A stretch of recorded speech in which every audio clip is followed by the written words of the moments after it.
Bonjour à toutes et à tous et bienvenue sur David Collectionne. Merci de me rejoindre pour cette nouvelle vidéo où je vous présente deux nouveaux numéros de la collection Les Maîtres du Fantastique, cette collection de romans parue chez RBA depuis l'été dernier qui nous propose de découvrir pour 11,99 € toutes les semaines tout un tas de romans cultes du fantastique, du gothique et de tout un tas d'aventures extraordinaires avec des auteurs qui ont écrit ces œuvres il y a un siècle, voire pas tout à fait, voire un peu plus.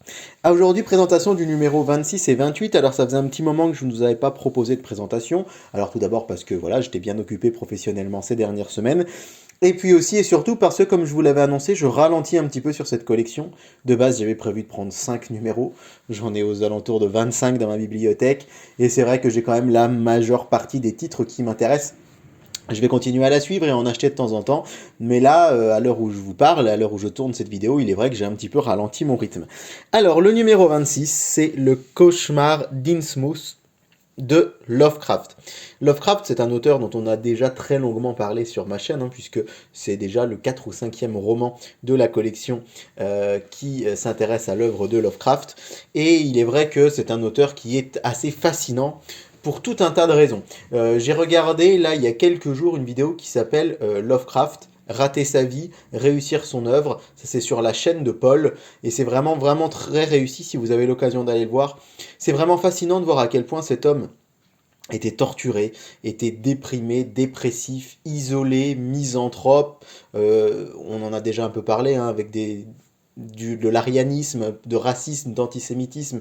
Bref, c'était un homme à la personnalité complètement torturée qui va, sur la fin de ses jours, changer un petit peu d'avis sur tout ça. Néanmoins, c'est vrai que c'est assez intéressant de s'intéresser de près à la manière dont cet homme a vécu et surtout à quel point, comme le dit très bien le titre de cette vidéo que je vous conseille, il a raté sa vie, entre guillemets. Pour lui, il a complètement raté sa vie, il se sentait comme un moins que rien. Il disait même régulièrement que pour lui, aucun échec n'était plus douloureux dans sa vie. Il n'avait pas connu de personne ayant connu autant d'échecs que lui. Il est décédé en 1937 et 2 ans après, seulement 2 ans après sa mort, il est devenu populaire puisque une maison d'édition va publier ses nouvelles et c'est là qu'il va devenir vraiment véritablement connu, puisqu'avant il publiait seulement dans ce qu'on appelait des pulps, des petits magazines. Et le Cauchemar d'Innsmouth, donc, qui est l'objet de ce numéro 26. Alors, une centaine de pages pour le Cauchemar d'Innsmouth. C'est important de le noter, parce que souvent quand on achète un numéro, on se dit...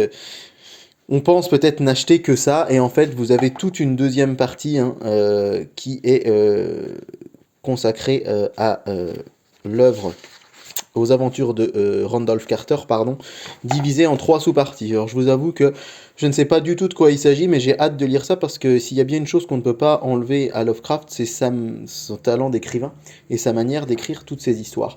Pour ce qui est du Cauchemar d'Innsmouth, alors en fait Innsmouth ce n'est pas un personnage. Moi au début, lorsque j'ignorais tout de cette nouvelle ou de ce petit roman, je pensais vraiment que Innsmouth c'était le nom d'un personnage, mais non.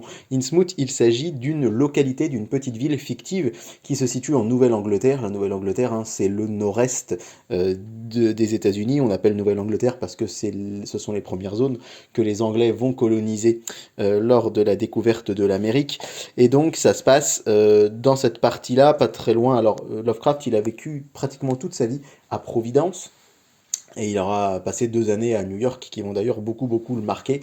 Et c'est vrai que moi, ça me fait tout de suite penser, la Nouvelle-Angleterre, à Stephen King. C'est mon auteur favori, je pense. Toute époque confondue. Je suis actuellement en train de lire Salem, que je ne connaissais pas et que je trouve absolument incroyable. Et Stephen King, il a une particularité, c'est que la plupart des histoires de ses romans se passent dans le Maine, c'est-à-dire au nord de la Nouvelle-Angleterre, là où il a vécu. Et forcément, là, sachant que c'est en Nouvelle-Angleterre, ça m'y a fait penser. L'histoire, très brièvement, c'est l'histoire, le narrateur de cette histoire va passer du côté d'Innsmouth. Il va suivre en fait, c'est une localité, on va dire, qui va avoir très mauvaise presse. Il va avoir entendu du mal de cette ville et il va malgré tout essayer de s'y rendre parce qu'il a entendu dire que là-bas il y aurait des phénomènes un petit peu bizarres. Et lorsqu'il va arriver à Innsmouth, il va se rendre compte que les habitants sont un peu difformes. Déjà, il va trouver que ça sent vraiment très fort le poisson dans la ville.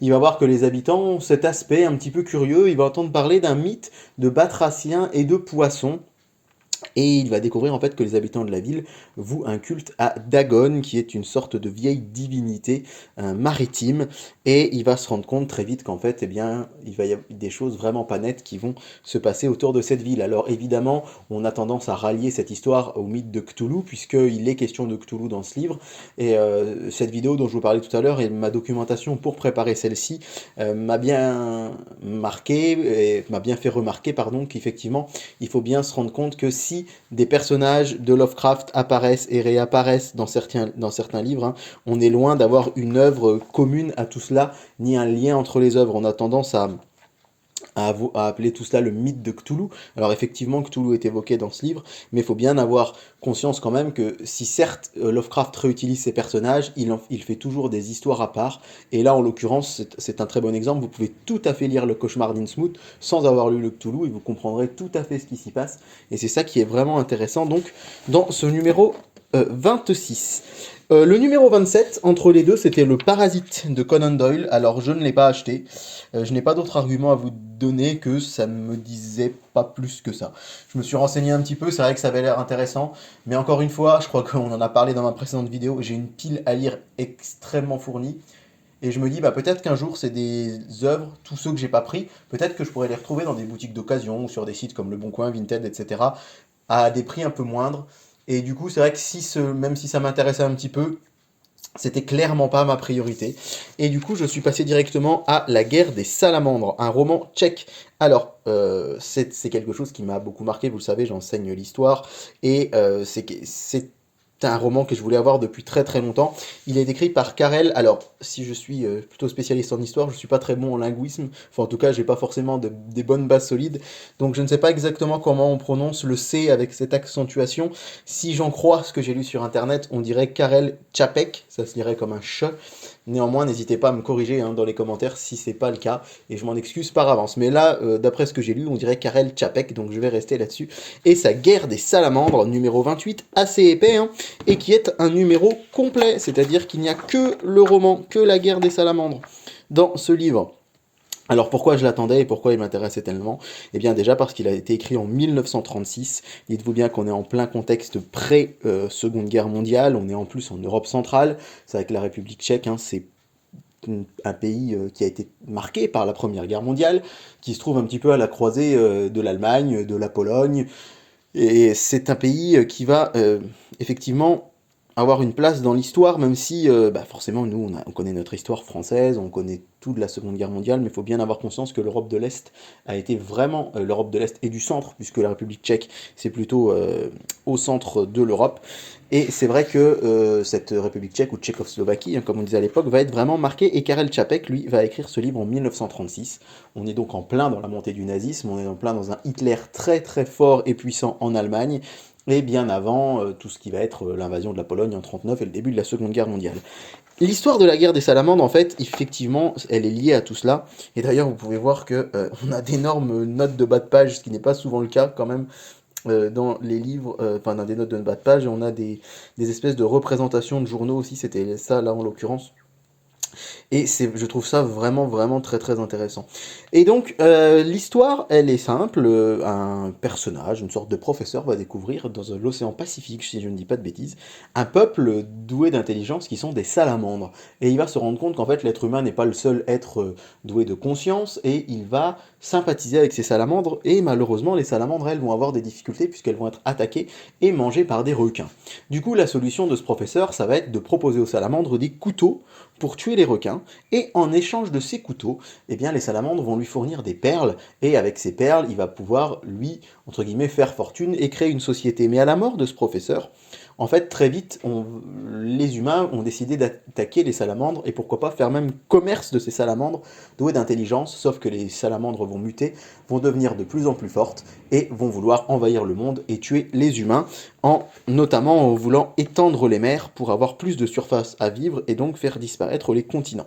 C'est l'histoire de la guerre des salamandres, et en fait, on peut vraiment mettre en exergue ça avec la Seconde Guerre mondiale, avec ce souhait d'anéantir l'autre, avec ce souhait de domination ultime et totale, avec cette haine, ce rejet, cet antisémitisme et ce racisme porté par l'idéologie nazie.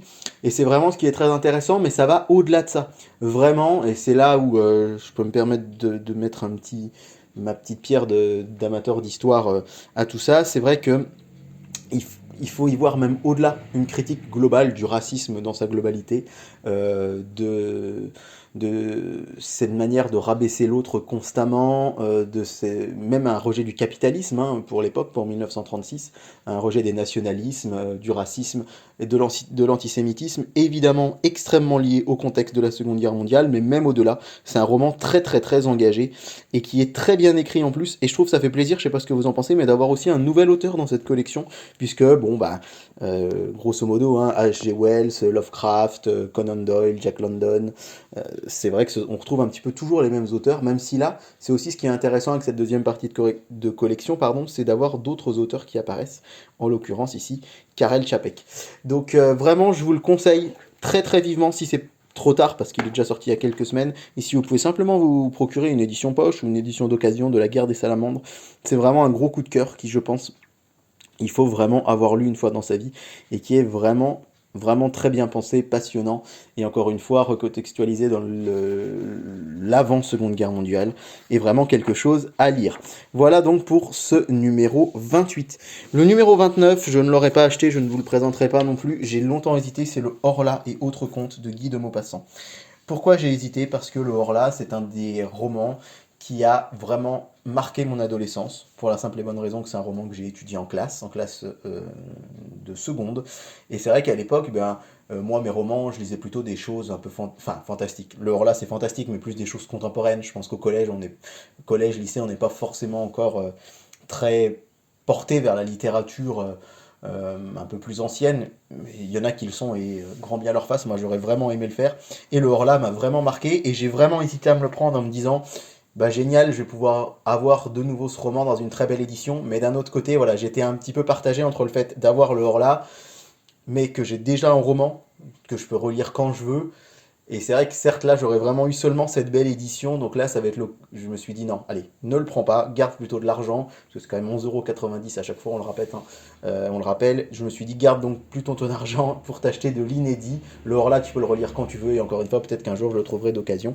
Donc voilà, c'est pour ça que ma participation à cette collection, je vous l'ai dit, elle est un peu moins dense. Avant, j'achetais pratiquement tous les numéros. Là, c'est plus du 1 sur 2. J'ai deux numéros qui attendent à la maison. Là, c'est une princesse de Mars et Le Monde perdu sous la mer, tiens, de Conan Doyle également.